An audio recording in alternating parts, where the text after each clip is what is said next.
Now, I'm very lucky in that I get to test out pretty much all of the latest and greatest cameras and lenses across the industry. That means I'm really testing out a lot of the top of the line cameras as they're released, which is very, very exciting. And sometimes here at Pal Cameras, we like to take a little look back at some of the older cameras to see how they hold up in comparison. So for example, recently we took a look at the Canon R5, which came out back in 2020, so not that long ago, and still a really, really great camera. But it kind of occurred to us, what if we took a look at something a little bit older and something a little bit more, shall we say, beginner friendly, something on the very budget end of things. So today we're going to take a look at the Canon 600D. This is a camera that came out all the way back in 2011. It was absolutely aimed at kind of beginners, people getting into photography back then. So how does this hold up as a camera for beginners now in 2026, quite a long time later? And there's a very good reason that we're asking this specific question, and that is the price. A camera like the 600D, which I've been testing out over the last few days, you can get right now from our Pal Cameras used department from between around £79 to £114, depending on the condition that you want to go for. That means you are getting a DSLR camera, right? It's an APS-C 18 megapixel sensor for potentially under £100. Now, I've paired that with two different lenses. I've tried to, in many ways, go as cheap as I can go, but still giving me a couple of different options. I've gone for prime lenses because I think they actually offer a little bit more in this certain situation than zoom lenses. So I've teamed this up with the EF 50mm f1.8 Mark II, which in our used department is £43. So that's a fantastic option for all kinds of things. Nice fast aperture, quite an exciting lens to be able to use, especially if you're actually getting into photography. And then I've also gone for the EF 24mm f2.8 image stabilized lens, which again, in our used department is coming in at about £164. So a little bit more expensive, but realistically, probably a little bit better quality lens. And actually, especially when you consider that we are talking about an APS-C camera here, and that means that the sensor is a little bit cropped from a full frame sensor. That means that those focal lengths, 24 and 50mm, are going to give you the full frame equivalent of more around 35mm for the 24mm lens and closer to an 85mm feel with the 50mm lens. So, you know, you're a little bit more zoomed in, but you're still getting that nice fast aperture with both of those lenses actually, and both very, very usable, especially the 24mm paired up with this camera gives you a really, really nice option for kind of walking around in all kinds of different things. You can absolutely get portrait and landscape with that sort of focal length, and actually it works really, really well. Let's start by talking about the camera itself. So again, this came out in 2011, right? This is a kind of entry-level DSLR camera. That means that it's a little chunkier than some of the newer mirrorless cameras that are available, but it feels really, really nice in the hands. It's actually easy to forget how nice these older DSLR cameras feel. You know, nice deep grip, lovely ergonomics. They feel great. It really feels like a proper camera as well. Just a little bit of weight to it. You've got an 18 megapixel CMOS sensor in there, so not loads of resolution to play with,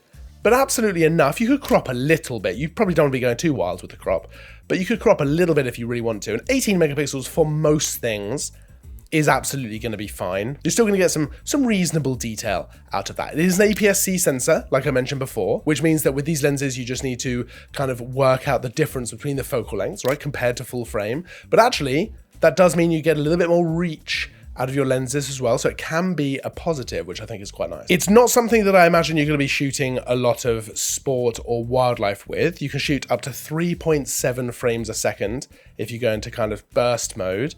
So not particularly fast, but again, I don't think that's going to be the point of this camera, right? I think probably this is going to be a camera you learn on. And with that in mind, I actually really like this as an option for learning photography. There's a couple of different options for why that is, right? You still have the mode dial on the top of the camera. So you can set this to auto when you first get started. You can absolutely use aperture priority if you want to just learn about setting your aperture and what that's going to do. If you use something like the 50mm f1.8 lens, you're really going to get a sense for how different your depth of field is going to look when you're shooting at something like f1.8 versus maybe f8. So that can be a really interesting way to learn. Shutter priority, absolutely as well, if you want to learn a little bit about motion blur and things like that. And then when you're ready, you have got the option to shoot entirely in manual, which is fantastic because that's really what you want to be aiming to do to learn your photography properly. You don't always have to shoot in manual, and as a professional photographer, I absolutely do not always shoot in manual, but it is great to know how to shoot in manual because it really gives you a sense of being able to control everything if you want to. To add on to that, some of the limitations that come with an older camera like this can actually really help you with learning your photography. So for example, the ISO range on this camera is 100 to 6400. Now you can expand that all the way up to 12,800, but realistically, let's talk as if this is going to be set between 100 and 6400. Even then, I don't feel particularly comfortable going much above 800 with this camera. That's because it introduces quite a lot of noise to your images, which is not something you're really going to want to have to deal with. Now, there are ways of denoising these days, and if you use something like Lightroom, actually the denoising capabilities are fantastic.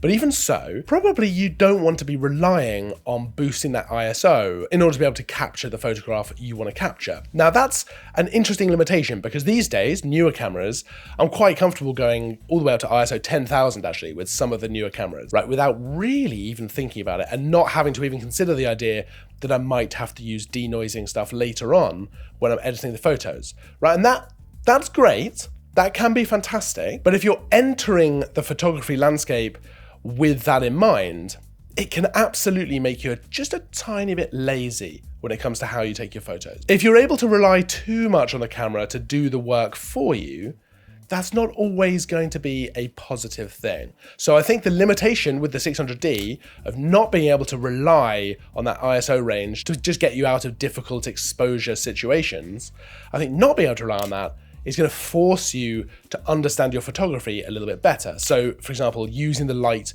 in a more, should we say, advantageous way, maybe leaning into having a different kind of exposure, right? Whether you are going for a slightly moodier underexposed look, or whether you are learning a bit more about composition for how you can place yourself with the light to be able to get the shot that you want. That's also true when it comes to the autofocus points, right? This has 9 autofocus points across the sensor, which is not very many, and you are not going to get all the bells and whistles that you get with modern cameras. So modern cameras, you can pretty much just leave them to it. They will detect the eye. You'll always get perfect focus with a portrait because it'll detect the eye and lock on and track it. You get subject recognition. Everything is great and very, very easy. That's not necessarily going to be the case here. With the 600D, you're going to be thinking a lot more about how you are composing your photo, making sure everything feels good in the moment before you take that photo, before you press that shutter. That's an important consideration because it is going to force you to slow down a little bit like with the ISO. This limitation is going to force you to think just a little bit more about your photography before you take the photo. And that almost always makes for a better end result and really makes you a better photographer, right? You're thinking more about what you're doing. I love that. I absolutely love that for someone who's learning. I think it can feel like a little bit of a difficulty curve, right? That can just be a touch intense.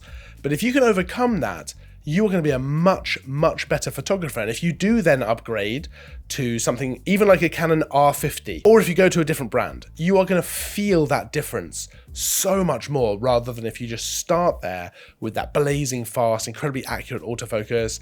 ISO, you can bump all the way up to 12,800, not even worry about it. You're never thinking about the exposure. You're never thinking about the autofocus, the composition. You're not really learning as much. Whereas with this camera, because of the limitations, you're really having to think more like a photographer. And it forces you into that way of thinking, which I just think is so invaluable when you're learning this stuff. So with that in mind, I mean, you can look at something like the 600D with the 50mm f1.8 lens for less than £125. I think that's absolutely incredible. That's such good value, and you are getting the full DSLR experience. Your images are absolutely capable of looking fantastic. It is completely capable of delivering some stunning results, right? You just need to learn a little bit about how to use the camera and a little bit about photography, right? Lighting, composition, things like that. But if you learn those tools, you're going to be able to get some great results. And then when you do think about maybe upgrading at some point, because I can't imagine this is a camera you'd want to stick with for your entire life at all, right? You're probably going to want to upgrade. But once you do upgrade, having learnt those tools is going to be completely just invaluable going forward, because composition, lighting, that's really what it's all about, right? Whether it's landscape, portraits, street photography, food, product, whatever it is that you're shooting, those tools are always going to be invaluable to you. And actually the camera itself is just a tool. Now, if you look to upgrade, those tools can make your life a lot easier. but you've got that knowledge that you learned with something like the 600D. I'd love to know what you think. Do you think this is a viable choice for someone learning photography? I am absolutely obsessed with the idea that this is a great option for someone learning. As long as you can get past that initial kind of feeling of, oh, this is tough. You know, there's a bit of a learning curve here. But if you can get past that, you're just going to become a better photographer for sure. But I'd love to know your thoughts on it. Of course, you can check out the 600D, the two lenses we've looked at, the 50mm and the 24mm, and so much more. Canon, Sony, Nikon, Fujifilm, all kinds of brands, cameras, lenses over at parkcameras.com in our used department. It is absolutely growing all the time. It is massive. You can trade in old stuff as well, of course, and there's always something interesting to look at there to add to your kit bag. Head over to parkcameras.com. I'll pop a link in the description as well if you want to go and check that out for yourself. Otherwise, don't forget to like and subscribe. There's new content all the time. Is there another older camera that you'd like us to take a look at? Let me know in the comments, because I think that's really interesting. Actually, I've really enjoyed testing out the 600D. All that's left for me to say, though, is I will see you in the next video, and as always, thanks for watching.